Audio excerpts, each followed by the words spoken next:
Alright guys, so let's talk about journalist Albert or Bongo. If you don't know anything about him, I'm going to show the video in a bit, and I'm also going to talk a bit about him before I talk about my views. You can skip this whole side and go to just this duration where I start talking. Journalist Albert or Bongo is somebody that has a deep history of trolling on Twitter. I'm talking from random people that have done this guy nothing, don't even relate to this guy, and he popping up there and giving it to them, all the way to celebrities. So from random people to celebrities, this guy has had his field day on Twitter, trolling people and posting negative stuff concerning them. This day, it seemed to be the day his nemesis would meet him, and that is he went for an audition that is a TV show program. All these three judges were people that have experienced this guy trolling on social media. That is Anamoah, Otoo, and Hagah. Let's see how it went, and after that, we talk. Present your political show. Welcome to another edition of Has a blog write insert. facts, so I don't think I'll be. You write facts. Facts. When you write this, hey Sewa, we know what you've been up to in this country. What do you know? Where did you pick that from? That is your Twitter page. Okay, That Twitter is about agenda. What's the agenda? So in other words, it's about fooling and saying stupid things that is meant to tarnish someone else's image. What's this factual about what you've written about Sewa?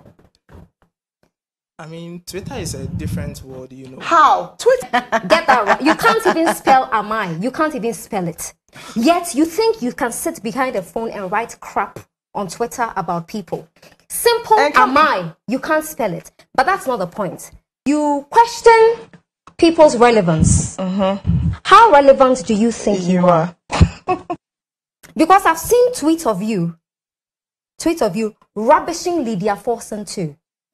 I need to get the source of. I mean, It's your phone. Your phone is in your pocket. You said you deal phone with is facts. off. Yes. No one even wrote just on October 10 that the 4.5k issue that person is paid more than you at GH1 TV.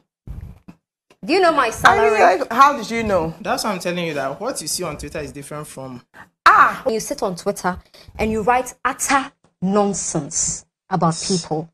You've said horrible things about me, Sewa, Lydia Forson, Bridget, other people on your Twitter. Here I am. Say it to my face. Why should I? Why shouldn't you? Because Twitter is not real life. I have always said that people who bully people, when they see them, they can't even talk. You can't even. You are a very can't clear even express- example of those You people. can't.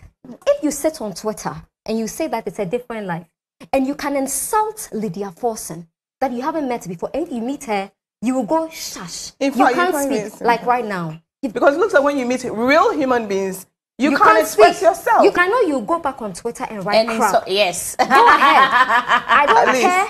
But the thing is, you couldn't say it to my...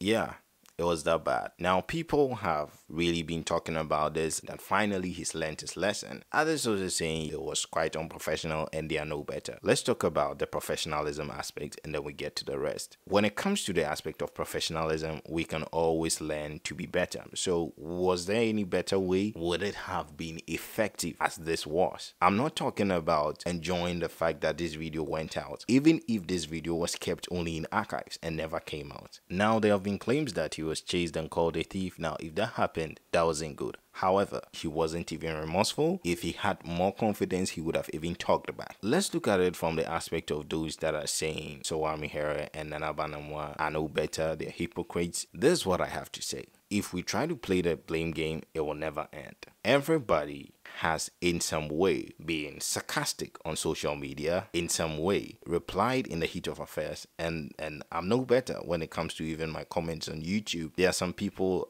I didn't let them go lightly. We can also be standing there calling them hypocrites, and we ourselves are being hypocrites. It has happened. There's always a better approach. But then, what approach do you think it was that could have helped this guy? Because I've seen a lot of people criticizing but haven't really brought up any effective approach that could have really addressed this guy's issue. Be it as it may, as a necessary evil, this guy has come out to apologize on Twitter. However, it's been a rolling stone for him losing his job, where the public statement of his employer shows that it is not related to Anamoah's issue or the whole audition. However, we do know that it's a rolling stone from there that exposed more of his dealings and what he's been doing. What am I concluding on this? As believers, learn how to use social media in terms of what you say, how you view things, and even what you encourage on your feed. Because the more you retweet, the more you read mean stuff, the more algorithm pushes it out there. Until somebody actually reports a mean statement, it is considered that people are enjoying it on the app and it is continued. Here's what I'm going to end it with. If you are among trolls, if you sit in the seat of trolls, if you enjoy laughing at mean comments, yeah, we're all not innocent. Don't sit on an app and enjoy the seat of scorners. People who say mean things, following people that are mean, trolling the president, trolling whoever it is. Learn to be better. And I know it's going to be hard for most of us, but let's try to be better. Stay blessed, stay connected, stay safe.